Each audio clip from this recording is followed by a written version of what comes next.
Assalamualaikum warahmatullahi wabarakatuh. Hai teman-teman semua. Di video ini saya akan sedikit membahas materi sejarah tentang sebuah paham merkantilisme. Jadi merkantilisme adalah suatu paham yang menyatakan bahwa kesejahteraan negara hanya ditentukan oleh banyaknya aset atau modal yang disimpan oleh negara bersangkutan, yang dapat dilihat dari besarnya volume perdagangan global. Aset ekonomi atau modal negara dapat digambarkan secara nyata dengan jumlah kapital, seperti mineral berharga terutama emas, yang dimiliki oleh negara, dan modal ini bisa diperbesar jumlahnya dengan meningkatkan ekspor dan sebisanya mencegah impor, sehingga neraca perdagangan dengan negara lain akan selalu positif.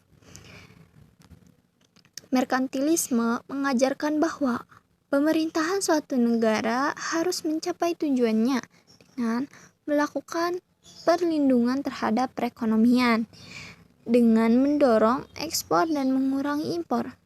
Secara historis, kebijakan merkantilisme sering menyebabkan perang dan juga banyak negara yang termotivasi untuk melakukan ekspansi kolonial.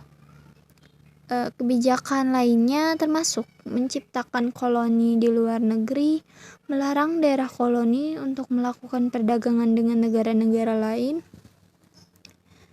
memonopoli pasar dengan pot pokok, melarang ekspor emas dan perak untuk alat pembayaran, melarang perdagangan untuk dibawa dalam kapal asing, mempromosikan manufaktur melalui penelitian atau subsidi langsung, membatasi upah, memaksimalkan penggunaan sumber daya dalam negeri, membatasi konsumsi domestik melalui hambatan non-tarif untuk perdagangan. Istilah merkantilisme pertama kali diperkenalkan oleh Victor dan Mirabeau pada tahun 1763 dan kemudian dipopulerkan oleh Adam Smith pada tahun 1776 dalam bukunya yang berjudul The Wealth of Nations.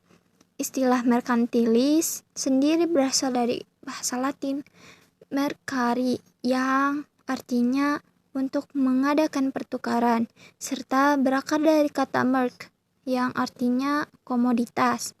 Ajaran merkantilisme dominan sekali diajarkan di seluruh sekolah Eropa pada awal periode modern, dari abad ke-16 sampai ke-18, era di mana kesadaran bernegara sudah mulai timbul. Peristiwa ini memicu untuk pertama kalinya intervensi suatu negara dalam mengatur perekonomiannya, yang akhirnya pada zaman ini pula sistem kapitalisme mulai lahir.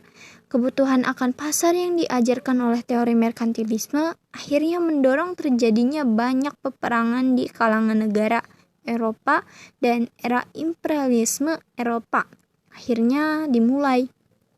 Sistem ekonomi merkantilisme mulai menghilang pada akhir abad ke-18 seiring dengan munculnya teori ekonomi baru yang diajukan oleh Adam Smith dalam bukunya The Wealth of Nations.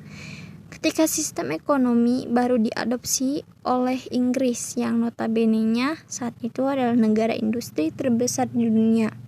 Oke, cukup sekian dari saya. Mohon maaf bila ada kesalahan. Semoga bermanfaat. Wassalamualaikum warahmatullahi wabarakatuh.